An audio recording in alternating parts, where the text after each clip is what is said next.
लगाओ लगाओ दरख्त लगाओ। पंजाब के शहर फैसलाबाद में कायम कमिश्नर ऑफिस में दावत इस्लामी के शोबा FGRF के तहत शजरकारी मुहिम का सिलसिला हुआ, जिसमें कमिश्नर फैसलाबाद जाहिद हुसैन, शोबा राब्ता बराए शख्सियात के जिम्मेदार, शोबा FGRF के जिम्मेदारान और दीगर इस्लामी भाइयों ने भी शिरकत की और शजरकारी के लिए पौधे लगाए। जबकि कमिश्नर फैसलाबाद जाहिद हुसैन ने दावत इस्लामी के दीनी और फलाही कामों को सराहा और अपनी नेक ख्वाहिशात का इजहार करते हुए मदनी खबरों को अपने तासुरात भी दिए। आज हमने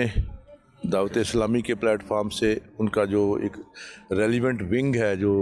शजरकारी को प्रमोट करने के लिए काम कर रहा है और बाकी जो समाजी अहदाफ हैं उनके हसूल के लिए दफातर में जाके आम माशरे में जाके लोगों को मोटिवेट करके ये वो काम कर रहे हैं जो